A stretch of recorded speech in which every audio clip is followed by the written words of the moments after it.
Hi everyone, we're right now in Kyiv Cybersport Arena and this is the third edition of StarLadder tournament and we are going to talk with KuroKy from team GD. First of all, please tell us how did you get to Kyiv and how did you lose your sponsor that you had before?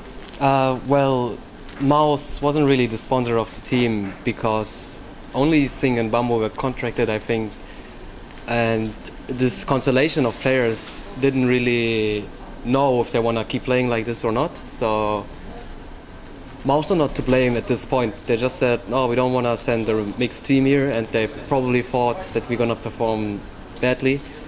The only problem that occurred was that they told us so close time before the finals, so we actually worried quite a lot that we actually can get here. But thanks to James, too good. How did you contact James, or did he contact you? Our manager, Pacey, took care of it pretty much, and James is a really good friend of us. So we are really, really thankful that he sent us here. Shout out to him. And yeah, Well, actually, you did at least better this time, that you won the group stage and you are now in the winners bracket final after beating Empire 2-1.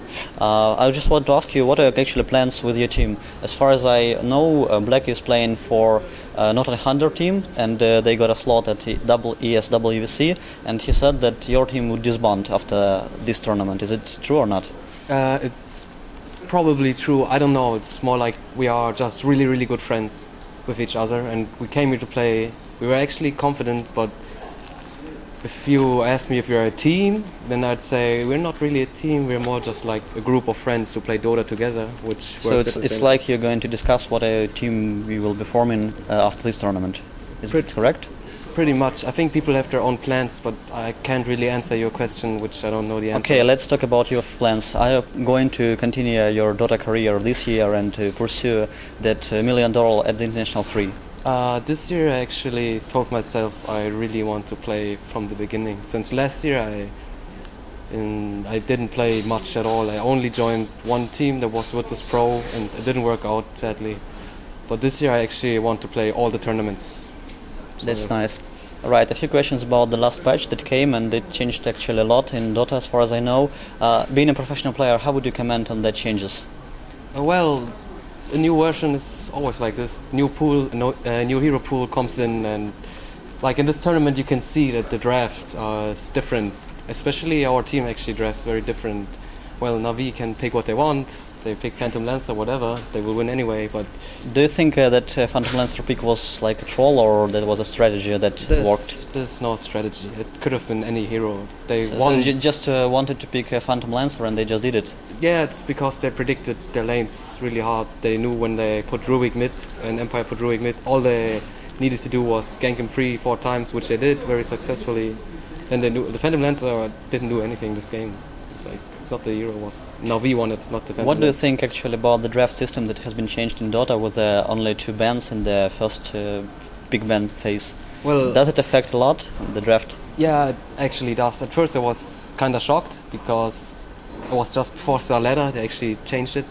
So it's like, oh, okay, so I need to think a lot about the new ban system and the heroes. But right now I feel like I figured it out pretty well, so I like it, to be honest. I like it. Do you think that we will see a lot of hard carries and like that Imba heroes in the first big ban stage, and then the people will just ban out the very useful utility heroes like, I don't know, some supports? Well, right now the version is still too fresh to really know what's good and what's not. Like, so far people have figured out that Twin-Head Dragon is one of the best, if not the best support hero in the game.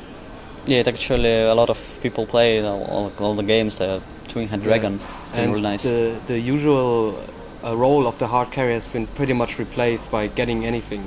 Like you can get a tiny, or it's not only anti-match and morph anymore. It's whatever you get. What about the change on Roshan and Aegis that has now a 6 million cooldown?